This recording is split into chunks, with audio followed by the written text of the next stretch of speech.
मेरी रोजी रोटी का जरिया रिक्शा है और रोज़ सवारी का इंतज़ार करता हूँ। एक दिन सुबह सुबह एक मियाँ बीबी मेरे पास आए और बोले, नारी अड्डे तक जाना है। सवारी अच्छी थी, किराया भी ज़्यादा बनता, सो मैंने हामी भर ली और उन्हें नारी अड्डे तक ले गया। मियाँ बीबी को उतार कर मैं चलने ही वाला था कि सामने से एक लड़की आती दिखाई दी। 24-25 साल के करीब होगी।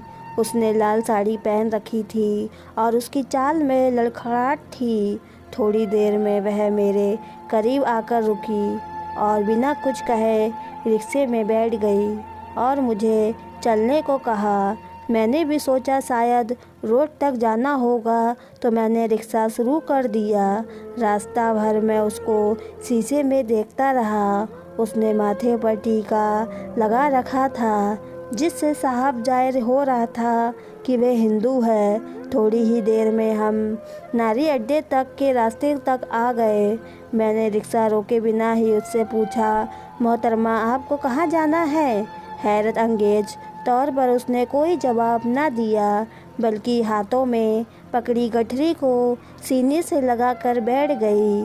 उसका वही सामान था जो मैंने उसके पास देखा था। मैंने जब सवाल दोहराया तो बोली, आगे ले चले। मुझे लगा शायद इस शहर में नई है, इसे जगह का पता नहीं है, शायद जगह देखकर उसे याद आ जाए।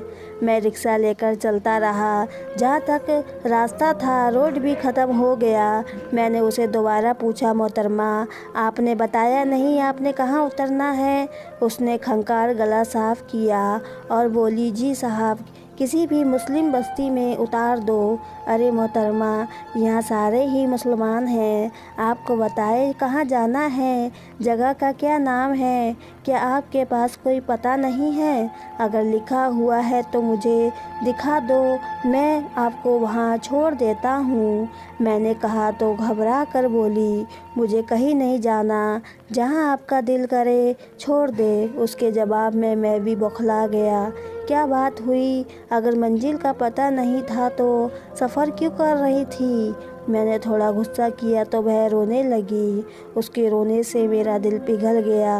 मैंने पीछे मुड़कर देखा तो मेरे दिल की धड़कन तेज़ होने लगी। वह बहुत मासूम थी और आँखों में उसके जैसी मासूमियत थी। मैंने कहा, देखिए, मेरा ये मतलब नहीं है, आप जो भी जगह कहेंगे मैं बिना कुछ किए आपको वहाँ पहुँचा दूँगा। आप मुझे आराम से तसल्ली से जगह बता दीजिए। मैं तकरीबन रोते हुए बोली, मेरा कोई ठिकाना नहीं है, ना मेरा इस दुनिया में कोई है। मुझे आप अपना साथ दे, मुझे आप अपने साथ ले ले, मुझे आप नौकरानी बनाकर रख लो, मेरा कोई ठिकाना नहीं है। आप मुझे अपने साथ ले चलो, मुझे घर में बेशक नौकरानी बनाकर रख लो, मैं सिर्फ 2 वक्त की रोटी खा लूँगी और आपसे कोई शिकायत नहीं करूँगी। कुछ ऐसे ही अंदाज में कहा जैसे मैं किसी रियासत बादशाह था और वह कोई नौकरानी। मैं आपको बताता चलूँ कि मैं लंगड़ा था, सो मैंने एक लकड़ी की नकली टांग लगवा ली और उसी के सहारे मैं रिक्शा चलाता हूँ। मुझे पूरे गांव में कोई लड़की देने को तैयार नहीं था।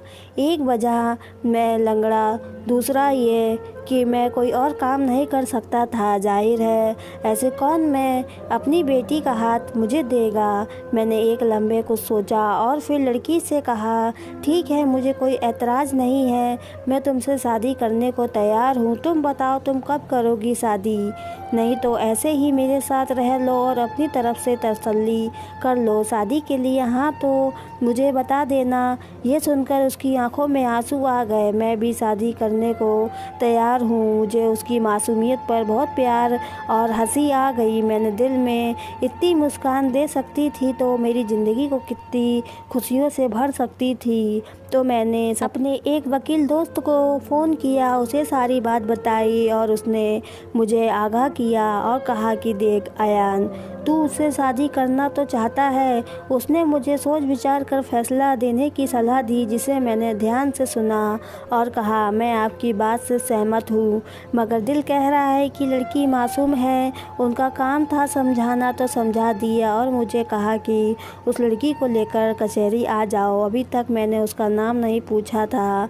आमिन भाई से बात करने के बाद मैंने उससे नाम पूछा तो उसने अपना नाम किरण बताया। उसका नाम भी उसकी तरह खूबसूरत था। मेन रोड से कचहरी की तरफ मोड़ा। 10 मिनट में कचहरी पहुंच गया। अपने दोस्त के पास पहुंचा तो सबसे पहले मिठाई की फरमाइश की, जिसे मैंने शादी होने तक टाल दिया। फिर मैंने बोला, इस लड़की से शादी करना चाहता हूँ। वह मुझसे अपने ऑफिस ले गया। उसने वहाँ कुछ ज़रूरी इंतज़ाम कर रखे थे। चाय पानी बंदोबस्त किया और अपने कुछ दोस्तों को बुला लिया। शादी का और मैरिज रजिस्टर का इंतज़ाम किया। उसके ऑफिस में उसके 3-4 दोस्त बैठे हुए थे। मेरा दिल चाह रहा था कि किरण के पास कोई चुंदरी वगैरह होती तो वो सर ढक कर बैठती, मगर उसने साड़ी पहन रखी थी और उसकी लंबी चोटी कमर पर लहरा रही थी। खैर, मैंने जैसे तैसे बंदोबस्त किया तो पता चला किरण ने इस्लाम कबूल किया है। वह 3 दिन पहले मुसलमान हुई है और अभी तक नमाज और रोज़ी का कोई पता नहीं। मुझे कोई ख़ास फ़र्क नहीं हुआ, क्योंकि अपने हुलिये से वे हिंदू ही लगती थी। आमिन भाई ने उसे एक और सवाल किया कि वह अभी तक वर्जिन है, तो इस बात पर उसने चुप्पी साध ली। तो आमिन भाई ने उसको उसकी शर्मो हया समझा और खाना खुद ही पूरा कर दिया। बाकी रस्मों के बाद हमारा निकाह पूरा हो गया। मियाँ बीवी के बंधन में बंध गए। ऐसा लगा जैसे अचानक मेरी अहमियत बढ़ गई हो। गांव के जो लोग कहते थे कि कोई अपनी लड़की मुझे नहीं देगा, जब मेरे साथ लड़की को देखेंगे तो लाजमी हैरान हो जाएंगे। अपने सोच लिया कि मैं अगले ही दिन छुट्टी करूँगा और किरण को गाँव लेकर जाऊँगा, अपने रिश्तेदार से मिला लूँगा और साबित कर दूँगा कि मेरे नसीब में भी खूबसूरत लड़की है। मुझे किरण में बहुत मोहब्बत महसूस होने लगी। मैंने उसे बाजार से शॉल लेकर दिया और रिक्शा में बिठाकर अपने गांव ले आया। मैंने उसे अपने हाथों से चाय बनाकर पिलाई। चाय पीकर वह तरोताज़ा हो गई और मैं भी थका हुआ था, मगर शादी की खुशी इतनी थी कि मैं अपनी थकावट भूल गया। मैंने उसे बोला कि तुम यहीं बैठो, मैं तुम्हारे लिए कपड़ों का जोड़ा लेकर आता हूँ। पता नहीं मुझे वह उन कपड़ों में अच्छी नहीं लगती थी। मैं फटाफट बाजार गया और अपनी जमा पूंजी में से 50% कपड़े खरीदने और खाने पीने की चीज़ों पे लगा दिया। जिसे लेकर घर आया तो मेरे इंतज़ार में बैठी थी। मैंने उसे कहा कि हाथ मुंह धोकर आओ, मैं खाना वगैरह लगाता हूँ। मैं तो उसे देखता ही रह गया। वह पहले से भी ज़्यादा खूबसूरत हो गई थी। लंबे घने बाल किसी को भी अपना दीवाना बना देते हैं। मैंने उसे नज़र भर कर देखा तो बहुत शर्मा गई। मुझे लग रहा था जैसे किसी फ़कीर को परी मिल गई हो। मैंने उसे अपने हाथों से खाना खिलाया और अपनी मोहब्बत दिखाई तो वह भी काफ़ी खुश नज़र आने लगी। उसकी घबराहट में कुछ कमी आई थी। मुझे तो समझ नहीं आ रहा था मेरी ज़िंदगी इतनी बदल कैसे गई। ऐसा लगता था मैं कोई हसीन ख्वाब देख रहा हूँ। मेरा कमरा जिसमें मैं अकेला रहता था, उस कमरे में मेरा हमसफ़र भी आ गया था। तो उस दिन उसकी रहमत दुनिया की सबसे बड़ी खुशी हासिल कर ली थी। हमारी रातें और हमारे दिन खुशियों के खुमार में डूबे हुए थे। मैंने किरण का नाम हीना रख दिया था। मैं जब भी उसके ख़ानदान के बारे में पूछता तो टाल देती या फिर ऐसे जवाब देती थी कि मैं दोबारा पूछने की ज़रूरत ही नहीं करता था। मैं अभी उसे परेशान नहीं करना चाहता था, तो मैंने भी टाल दिया। मैं गुजरे समय से ज़्यादा हाल में रहने वाला इंसान हूँ। मैं संबंध के बारे में ज़्यादा सोचता नहीं हूँ, तो मैंने हम दोनों के रिश्ते को ज़्यादा तवज्जो दी। एक दिन मैं हीना को घुमाने फिराने नज़दीक पार्क ले गया। उसने बताया था कि उसका ताल्लुक़ गैर मजहब से है, जहाँ अजीबोगरीब रस्मों का रिवाज है। मैंने बहुत कम ही अपनी बस्ती से बाहर निकलती थी, तो उसने इस शहर को भी नहीं देखा था। लिहाजा मैं उसे उसका दिल बहलाने पार्क ले गया। वह वहाँ जाकर बहुत खुश हुई थी। वो जगह उसने पहली बार देखी थी। मैंने उसे झूले भी दिखाए, पर वो बैठने से डर रही थी। पार्क में घूमने फिरने के बाद हम एक ढाबे पे पहुँचे। बैठे हुए थे कि एक आदमी हमें बार बार घूर रहा था। मैंने देखा उसकी दिलचस्पी मुझसे ज़्यादा हीना में थी। मुझे लड़ाई का शौक़ नहीं था। शहरों में ये बात आम होती है, मगर अब उसका घूरना बर्दाश्त से बाहर हो चुका था और उसकी हरकतें भी अब बहुत अजीब हो चुकी थी। वो फ़ोन पर कुछ लिख रहा था। अब उसने अपना फ़ोन कान पर लगा लिया और कहा, मैं तेरे लिए बहुत बड़ी खुशखबरी लाया हूँ। ये कहकर उसने नज़दीकी स्टेशन पर मिलने को कहा और फ़ोन बंद कर दिया। अब उसने हमारी तरफ देखना बंद कर दिया और जल्दी से बाहर आ गया। हीना इस बात से बेखबर थी, मगर मैं थोड़ा परेशान हो गया था कि न जाने इन लोगों की क्या नीयत थी। खैर, हमने जल्दी से खाना खाया और मैं बाहर आ गई और हीना अपने घर की ओर चल। रास्ते में हमने महसूस किया कि दोनों का कोई पीछा कर रहा था। मैं समझ ना पाया कि वो लोग कौन हैं, वो लोग हमारा पीछा क्यों कर रहे हैं। हम तकरीबन 1 घंटे में अपने घर पहुंच गए। घर पहुंचे तो मगरिब की नमाज हो चुकी थी। मुझे नमाज अदा करनी थी, तो हीना को घर छोड़कर ही मैं खुद से चला गया। उससे सख्ती से कहा कि कोई भी आए तो दरवाज़ा नहीं खोलना। मेरा भी कहे तो उससे कह देना कि मैं मस्जिद नमाज पढ़ने गया हूँ। तकरीबन आधे घंटे बाद मैं नमाज करके वापस आया तो हीना घबराई हुई थी।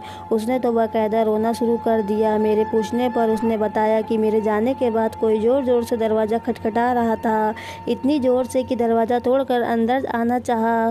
पास मोहल्ले के किसी आदमी ने बताया होगा तो दरवाज़ा खटखटाना बंद कर दिया। मैंने उसे तसल्ली दी और कहा कि शायद कोई बच्चा डराने की कोशिश कर रहा होगा या मेरे कोई जानने वाला होगा। पहले मैं अकेला था तो मेरा दोस्त कोई लिहाज नहीं करते थे, यकीनन उन्हीं में से कोई होगा। मेरे साथ वालों से पूछा तो उसने बताया कि मेरे जाने के बाद 2 लोग आए थे, उन्हें पहले कभी नहीं देखा गया था।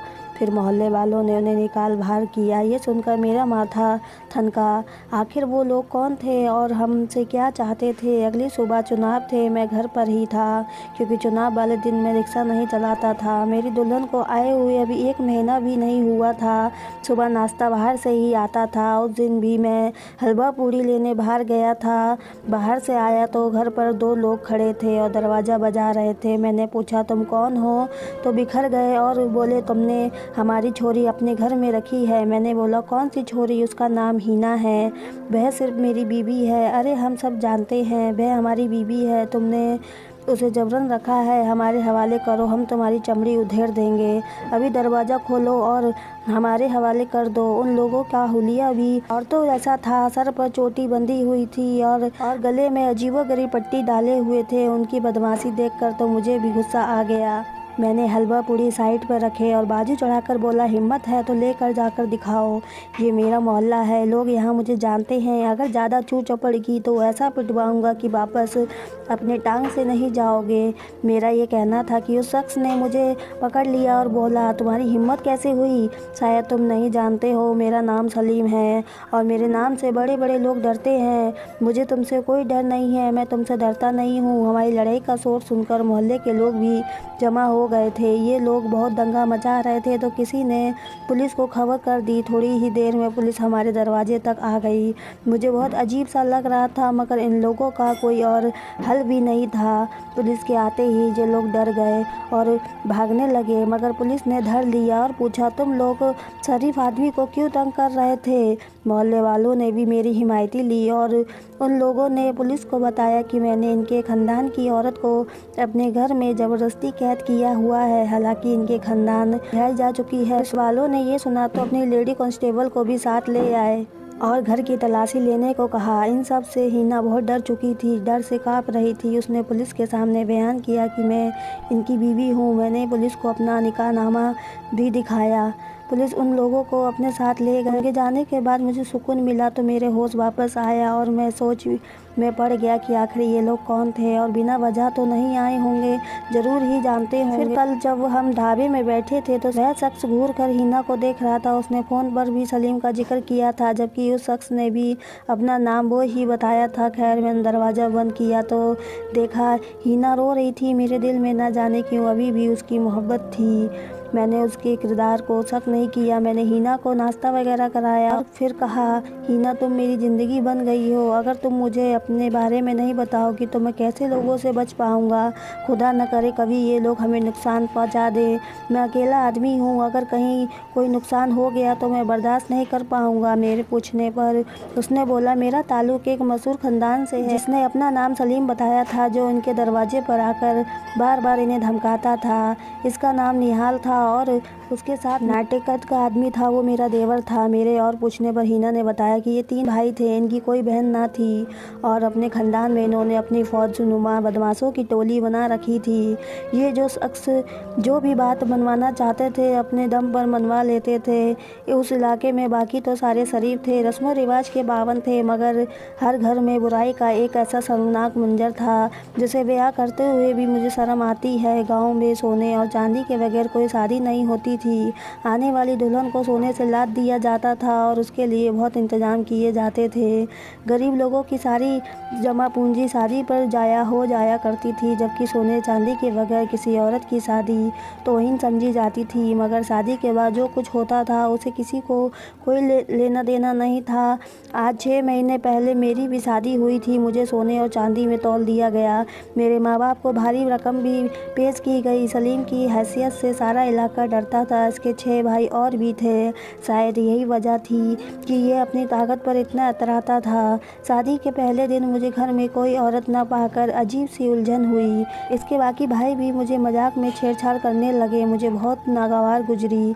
मैं अपने इलाके के रिवाज से वाकिफ़ थी और मुझ पर यह जोर था कि मैं अपने देवर और जेठ को भी खुश करूं, उनकी खुशी का भी जरिया बनूं। लेकिन न जाने क्यों मेरा दिल ये नागवार करता था। मुझे उनकी बातें बहुत नागवार गुजरती थी। उस दिन उनकी हरकत का सिलसिला चालू हो गया जो ख़त्म होने का नाम ही नहीं ले रहा था। मैं लोगों के घर का ही खिलौना बन गई थी। मैं सारा दिन लोगों की रोटी बनाती रहती थी, कोई उठकर पानी भी नहीं पीता था। सबकी चाकरी मुझे करनी पड़ती। सारा दिन काम की थकान और फिर शर्मनाक रातें मेरे लिए किसी मौत से कम नहीं थी। मुझे लगता था कि मैं कोई भेड़ बकरी हूँ जिसे मेरे माँ बाप ने खूंटे से बांध दिया है। हैरानी की बात यह थी कि ये सब भाई मुझे उजाले में भाभी कहते थे, मोहल्ले वालों के सामने बड़े महान बनते थे।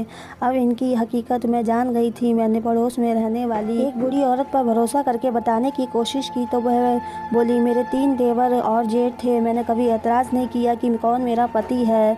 तुम नई नस्ल की लड़कियों को ना जाने क्या हुआ है, अपने पति ही क्यों करती हो। घर में कितने मर्द होते हैं, उन सब की तुम पर जिम्मेदारी है। फिर चाहे वह तुम्हारे साथ कैसा सलूक करे, तुम्हें औरत होने के नाते सब सहना पड़ेगा।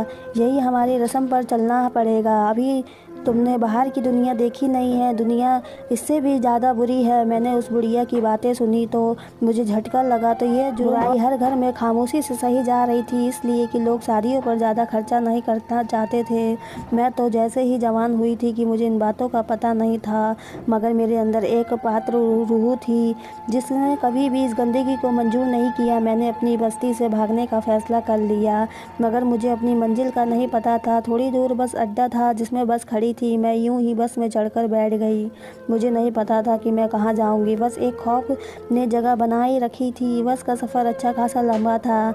मैं भी बेफिक्री से बैठी, कम से कम अपनी बस्ती से दूर तो निकल जाऊंगी। उसी बस में एक नौजवान जोड़ा बैठा हुआ था। आदमी के चेहरे पर दाढ़ी थी जबकि औरत ने बुर्का पहन रखा था।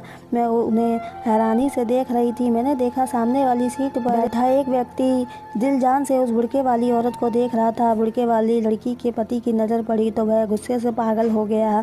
उसने उसी वक्त खड़ी खोटी सुना दी और बस के सारे आदमी उसी पर चढ़ गए। कंडक्टर ने भी उसकी मदद की और उसे बस से बाहर निकाल दिया। ये देखकर मैं बहुत हैरान हुई कि कोई मर्द अपनी औरत की इतनी हिफाजत कर सकता है, जबकि हमारे इलाके में तो इस बात को रस्म और रिवाज के खिलाफ समझा जाता था। कोई मर्द किसी औरत में दिलचस्पी ले तो उसका मर्द उस औरत को कुछ दिनों के लिए पैसों में उसे उसके हवाले कर देता था। मेरे लिए उस आदमी का ये रवैया मेरी उम्मीद थी। मुझे मालूम करने पर पता चला कि वह मुसलमान है। मैंने उसी दिन धर्म परिवर्तन का फैसला कर लिया कि शादी करूंगी तो किसी मुसलमान से। औरत की हिफाजत करते हैं। तभी जब मैं आपके रिक्शे पर बैठी तो मैंने कहा था किसी मुसलमान बस्ती में मुझे उतार देना। और फिर जब आपसे मिली तो मुझे लगा कि आप बहुत शरीफ इंसान हैं और यकीन मानिए अपने सलीम से लड़ाई की तो मेरे लिए इससे बड़ी कोई बात नहीं थी।